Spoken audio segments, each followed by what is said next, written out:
It began not with a shout, but with a silence so profound it seemed to pull all the air from the room, leaving only the low, almost imperceptible hum of the ventilation system. In the grand wood-paneled chamber of the House Oversight Committee, where the ghosts of past debates lingered in the dust motes dancing in the artificial light, most of the country had already tuned out. The hearing on presidential overreach had droned on for an hour past its scheduled time, a familiar tableau of partisan posturing and bureaucratic jargon that had long since lost the attention of a weary public. Then something shifted. Congresswoman Jasmine Crockett, a figure known more for her sharp, incisive legal mind than for political theatrics, leaned forward. She deliberately, almost ceremoniously, removed her glasses, placing them on the polished table before her.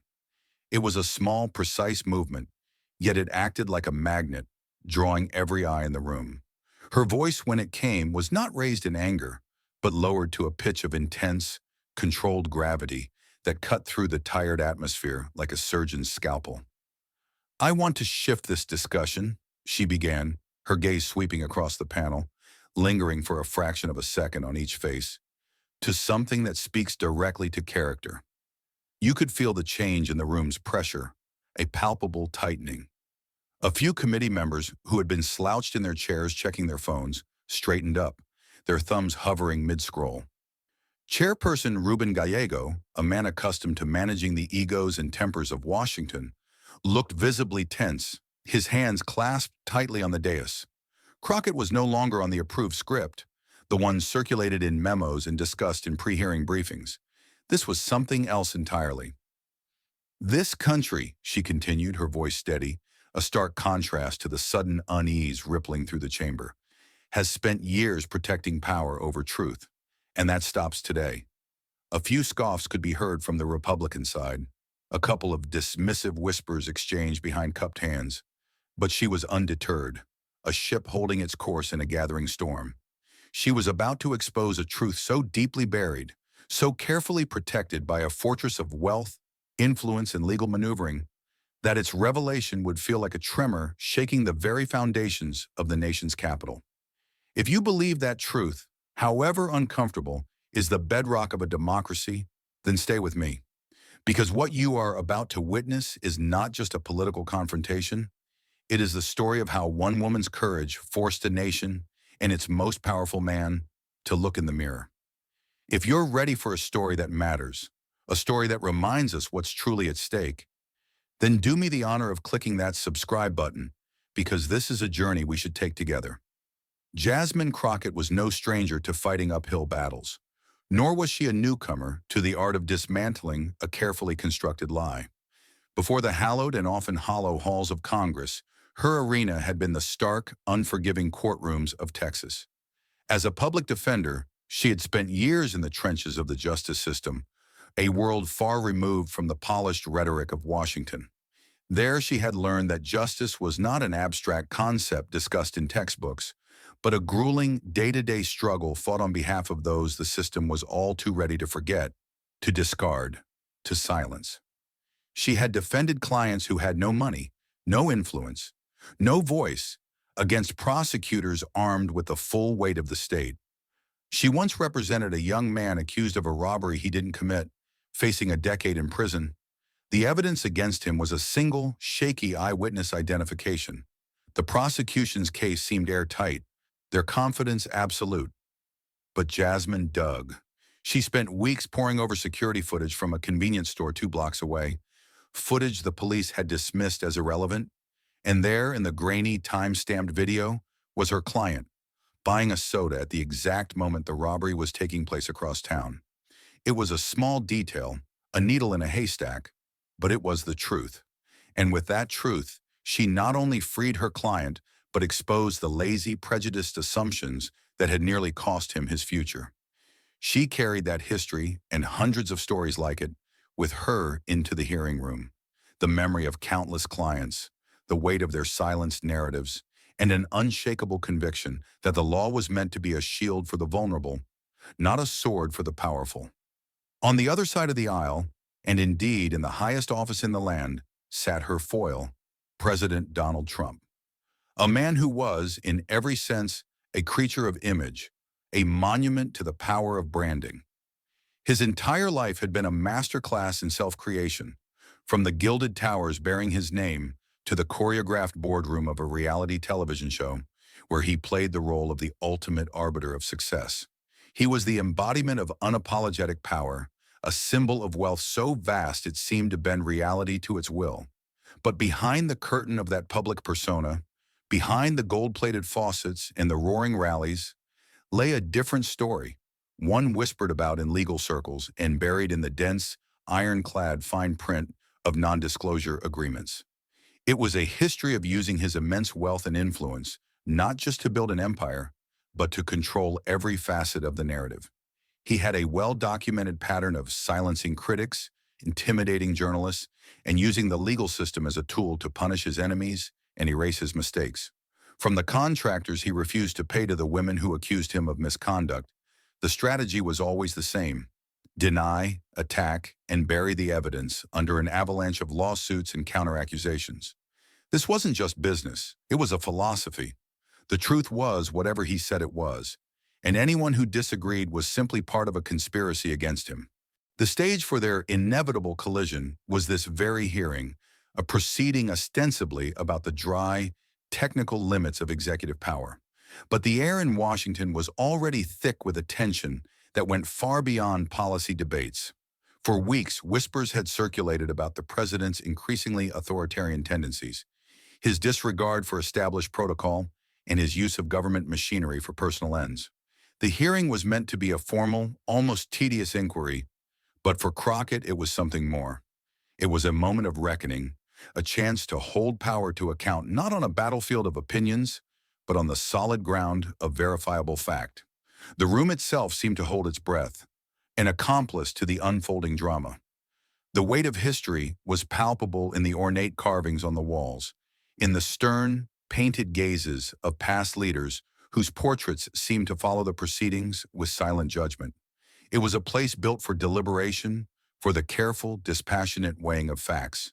But on this day, it would become a crucible, a place where the carefully constructed facade of a presidency would be tested against the simple, unyielding force of a single, devastating truth that had been hidden for far too long.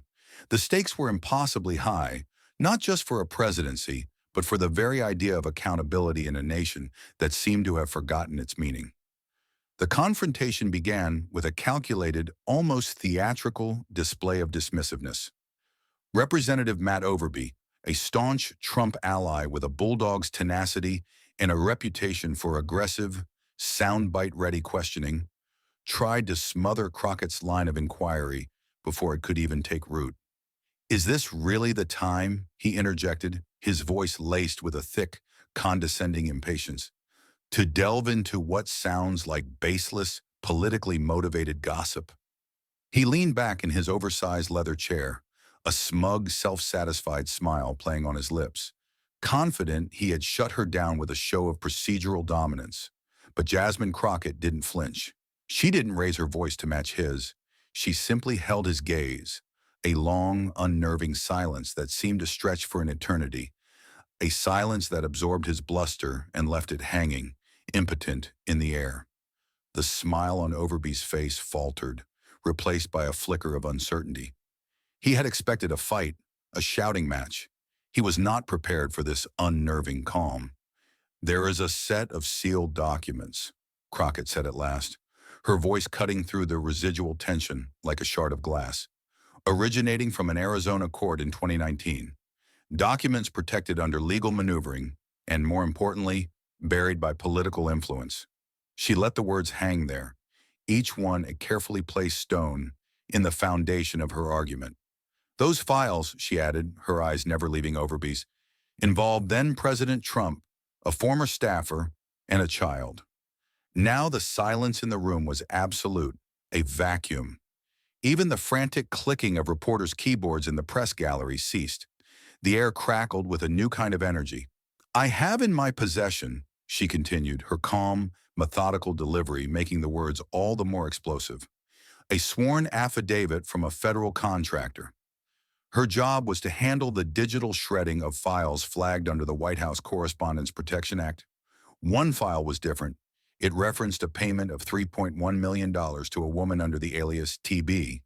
She paused again, a masterful use of timing, deliberately flipping to a photocopy in the folder before her.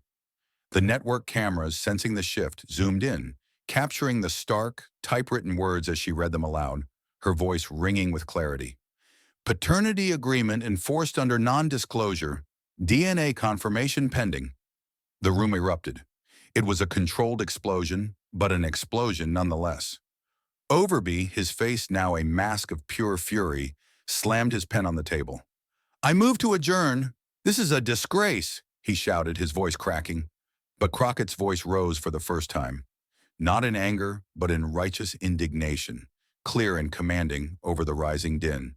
"We will not silence the truth because it makes the powerful uncomfortable. We're not talking about gossip. We're talking about justice manipulated for personal protection." Another representative, Eleanor Vance, a woman who had built her career on the performance of genteel conservatism, tried a different tactic, muttering about the impropriety of bringing a child into the political crossfire. "You want to protect a child?" Crockett shot back instantly, her eyes flashing with a fire that seemed to startle even her allies. "Then stop using him as a prop for power." That was the moment the dam broke. The carefully maintained decorum of the committee shattered. The hearing devolved into chaos.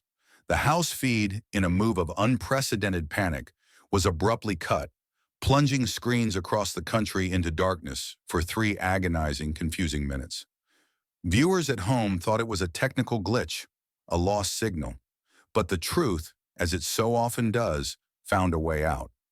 A raw, unedited feed was leaked online from an intern's phone, and the nation saw what the censors had so desperately tried to hide: the raw panic on the faces of Trump's allies, the frantic, unheard gestures of the chairperson trying to restore order, the raw, unfiltered reality of a political order coming completely, spectacularly undone. The story was no longer confined to the hearing room. It was a wildfire, spreading across every news network, every social media platform, every corner of the country. The question on everyone's lips, typed into search bars and whispered over phone calls, was the same. Did Jasmine Crockett just say what we think she said? The White House, that symbol of American power and stability, was a fortress under siege, its walls breached not by an enemy army, but by a single, well-aimed truth. Inside the Roosevelt Room, a junior staffer, her hands trembling, dropped her iced coffee. The dark liquid spread across a stack of freshly printed press releases on a printer, but no one noticed. All eyes, from the lowest level intern to the most senior advisors, were locked on the muted television bolted to the corner of the wall, where Jasmine Crockett's face was frozen mid-sentence.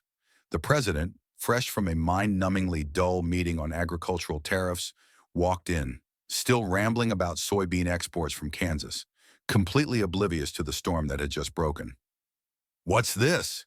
he asked, gesturing dismissively to the screen. "Why is this on every channel?" The silence that met his question was heavy with a dread so thick you could almost taste it. He turned to his chief of staff, Brian Halford, a man whose entire career was built on managing the president's volatile temper and cleaning up his messes. "Brian," Trump's voice sharpened, "what the hell is going on?"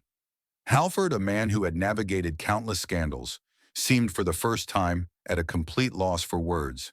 He opened his mouth, then closed it again. "Sir," he finally managed, his voice strained, almost a whisper. "She brought up sealed files. About Barron."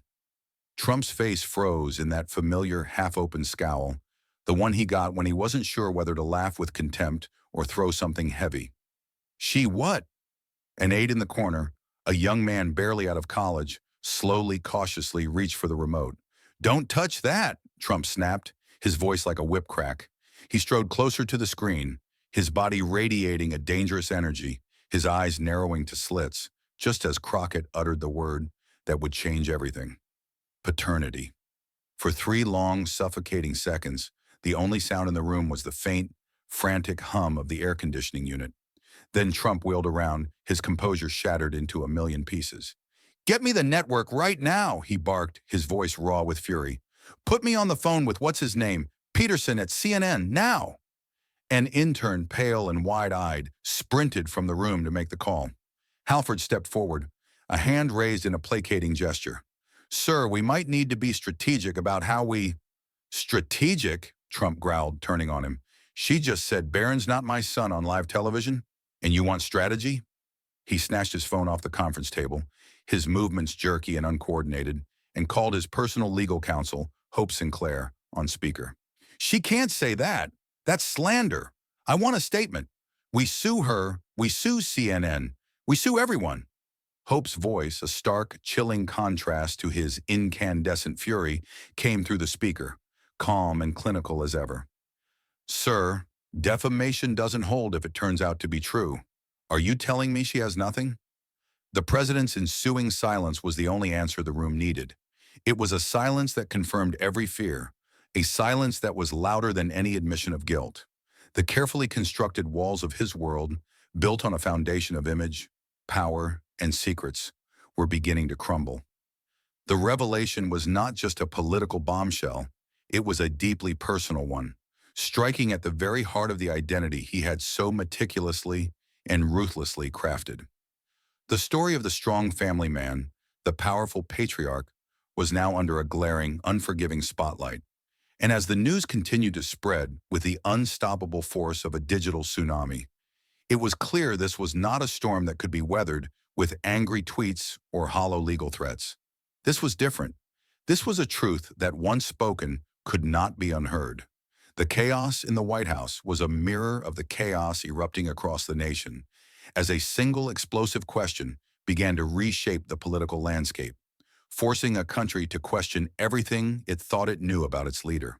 The story of the president's secret was no longer his to control. It now belonged to the people. The news spread not like a ripple, but like a digital shockwave, bypassing the traditional gatekeepers of information and landing directly in the hands of the American people. In a gas station parking lot in Dayton, Ohio, a 42-year-old nurse named Lorna Peak, her back aching from a 12-hour shift, saw the push alert on her phone, and against her usual habit of ignoring political noise, she clicked. Inside the convenience store, the cashier had CNN blaring from a small, greasy screen mounted behind the cigarette display. By the time Jasmine Crockett reached the word paternity, Lorna's breath caught in her throat, a small, sharp gasp. In a crowded, chaotic break room in a Seattle Apple store, a 19-year-old tech specialist named Denzel Yates watched the clip on his phone, his headphones blocking out the chatter around him. Wait, is she saying Trump's not the dad? His co-worker Dana asked, pausing mid-bite of her leftover pad thai. She didn't say it, Denzel replied, his eyes glued to the screen, a slow smile spreading across his face. She showed it, and show it she did. On TikTok, the original live stream had been clipped, remixed, and re-uploaded hundreds of times, accumulating over 2 million views in under an hour. One slowed-down version highlighted the subtle, almost imperceptible tremor in Representative Overby's hand as he reached for his water glass. Another cut to a clip of Trump's stunned face from an older rally, dubbed in for maximum dramatic effect. By 4 in the afternoon, the hashtag Chuck's Not His Son was the #1 trending topic worldwide on Twitter. Right under it, at number 2, was Crockett Truth. The story resonated because it touched upon a universal, deeply human theme, the corrosive, destructive nature of secrets, especially those kept by the powerful. In a noisy high school cafeteria in Mesa, Arizona, a junior named Joaquin was arguing with his history teacher. Does this even matter? It's his personal life. Who cares? His teacher, Mrs. Roach, a woman with tired eyes and a fierce intellect, shook her head. Joaquin, if the documents are real, it's not just personal. It's deception tied to public trust. It's about using the power of the presidency to manipulate the truth. You cover up something this big, you don't stop at that. Even in the heart of Trump country, in a wood-paneled den in rural Pennsylvania, a retired Marine named Cal watched Fox News, where the anchor, usually so confident and bombastic, looked visibly nervous, stumbling over his words. What if it's true? His wife, Teresa, whispered from the armchair beside him. Cal, a man who had voted for Trump twice, didn't answer. The question hung in the air between them, a testament to the insidious power of a well-placed, well-documented truth.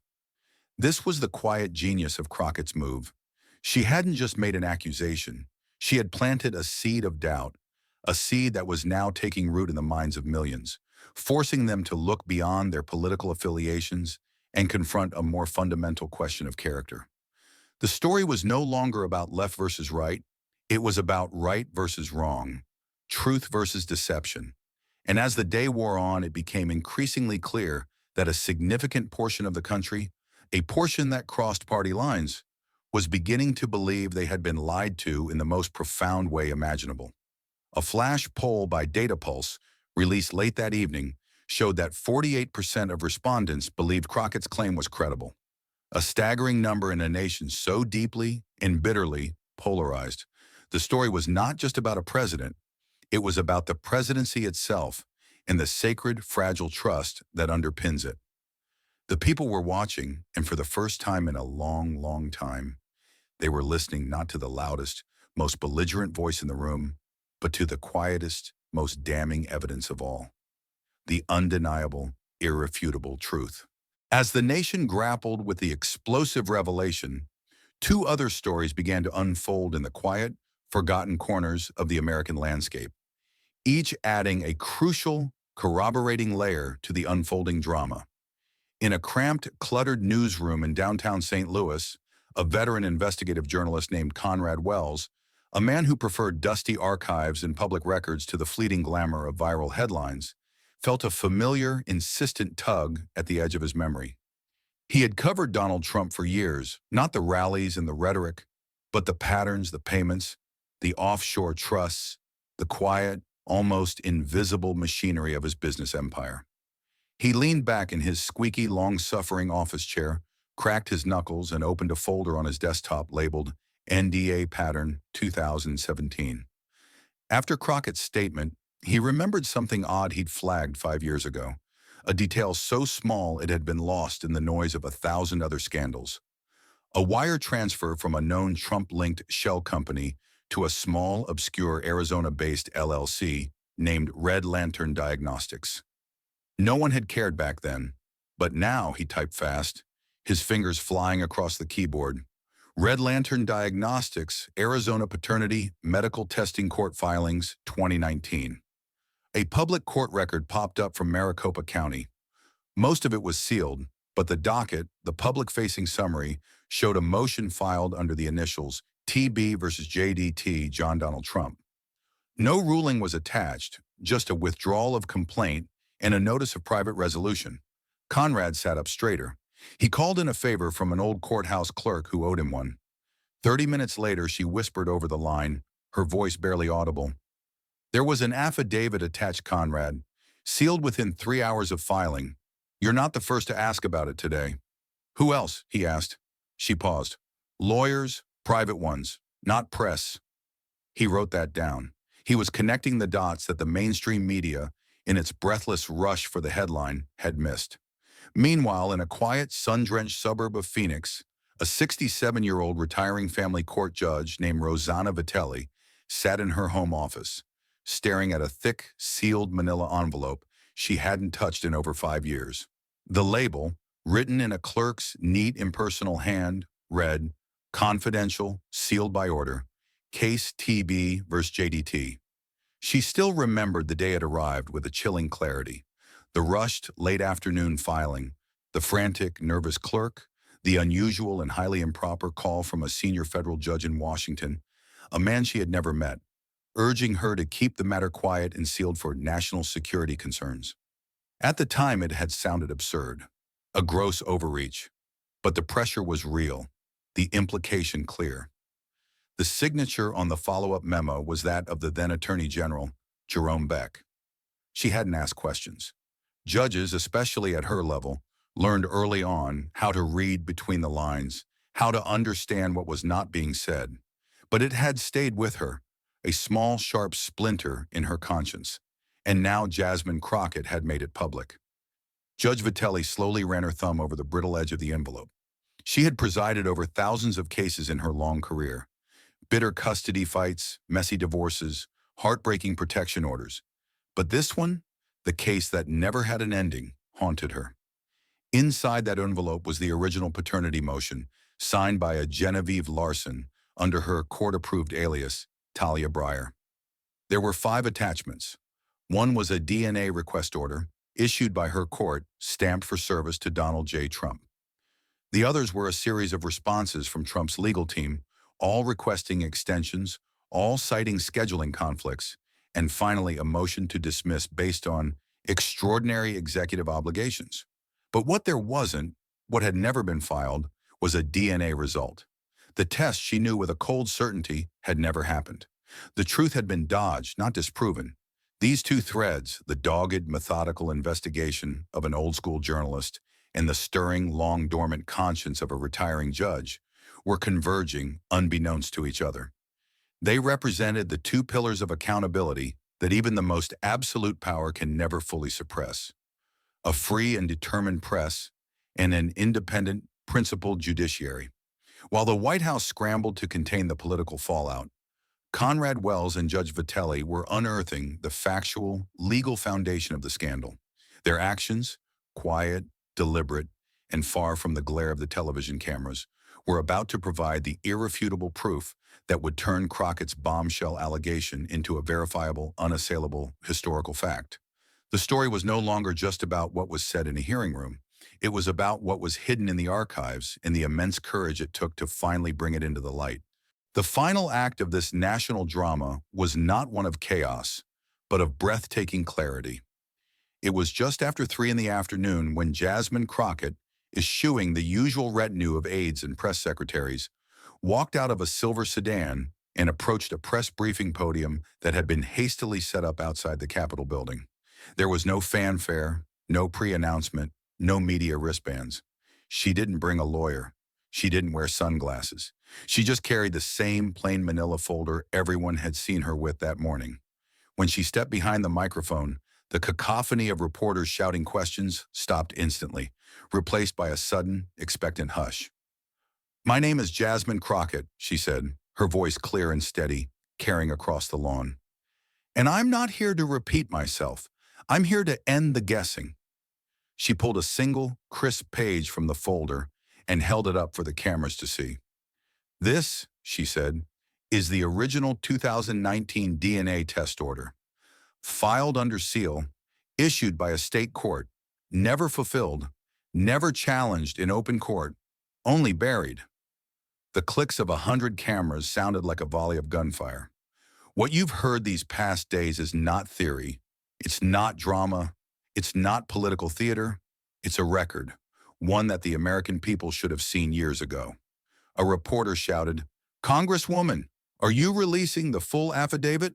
She paused, letting the question hang.